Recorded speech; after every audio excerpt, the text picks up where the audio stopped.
আজকে আনবো না, সোমবার আনবো।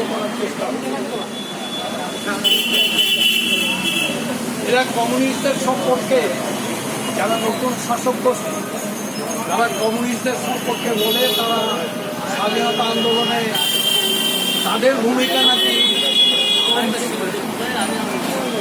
আজকে যদি কেউ আন্দামানে যায়, আন্দামানে যতজন দ্বীপান্তরের আসামির নাম আছে তার বেশিরভাগই হলো বাঙালি, তারপরে পাঞ্জাবি, আর বাঙালিও তার মধ্যে বেশিরভাগ হলো কমিউনিস্ট। ধরুন মিরাট ষড়যন্ত্র মামলা, কাকুরি ষড়যন্ত্র মামলা, এইসব মামলাগুলো হয়েছিল কমিউনিস্টদের বিরুদ্ধে, কিন্তু বিজেপির বিরুদ্ধে বা হিন্দু মহাসভার বিরুদ্ধে কোনো মামলা হয়নি। বরঞ্চ তারা আত্মসমর্পণ করেছে চিঠি দিয়ে যে আমরা ব্রিটিশের পক্ষে থাকতে চাই। 42-এর ভারত ছাড়ো আন্দোলনে RSS-এর নেতা, বিজেপি তো হয়েছে পরে, অনেক পরে, RSS-এর নেতা বলেছিল এই ভারত ছাড়ো আন্দোলন, ব্রিটিশের বিরুদ্ধে ভারত ছাড়ো আন্দোলনে কেউ অংশগ্রহণ করা উচিত।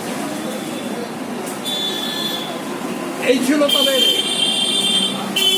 আসলে ভারতবর্ষের স্বাধীনতা আন্দোলনে।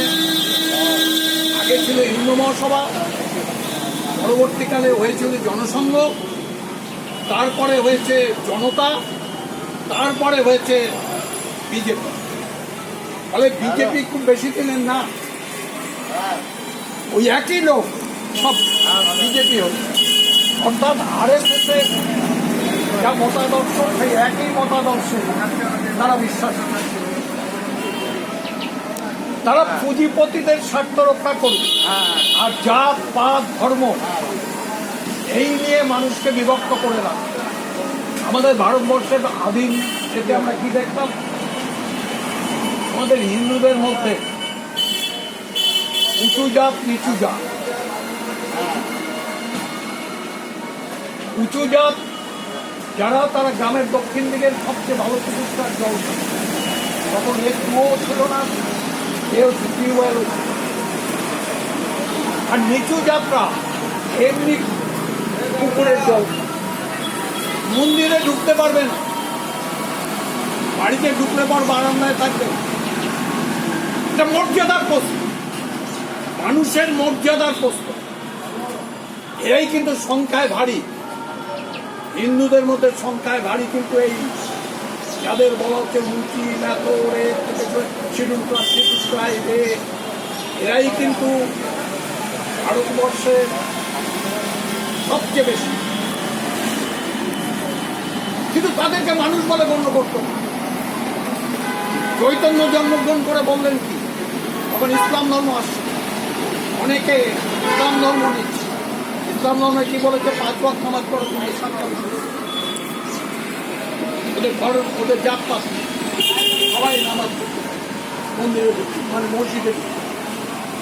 আর তখন হিন্দুদের ছিল, আমরা মসজিদে মন্দিরে ঢুকতে পারবো না, আমরা নিচু জাত। তার মর্যাদার প্রশ্ন, খাওয়া দাওয়ার প্রশ্ন ছিল না, কারণ তখন লোক সংখ্যা কম ছিল, খাবার দাবার অনেক ছিল।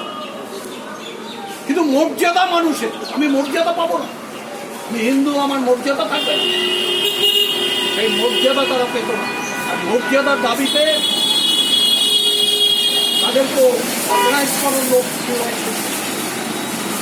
চৈতন্য এসে বললেন, তোমরা এই মুসলিম ধর্ম নেবে কেন? তোমরা নাম সংকীর্তন করতে করতে আমার সঙ্গে করো। চণ্ডালোপী দ্বিজ শ্রেষ্ঠ হরিভক্ত পরায়ণ। চণ্ডালো ব্রাহ্মণের চেয়ে বড় যদি সে হরিভক্ত করে। তখন চৈতন্য বলেন, মিছিল করো, নাম সংকীর্তন করতে করতে মিছিল করো। আমরা কমিউনিস্টরা যেটা বলি সেইটাই এখন এখনকার দিকে এসছে, অন্যায়ের বিরুদ্ধে প্রতিবাদ করো। এটা চৈতন্য শিক্ষা।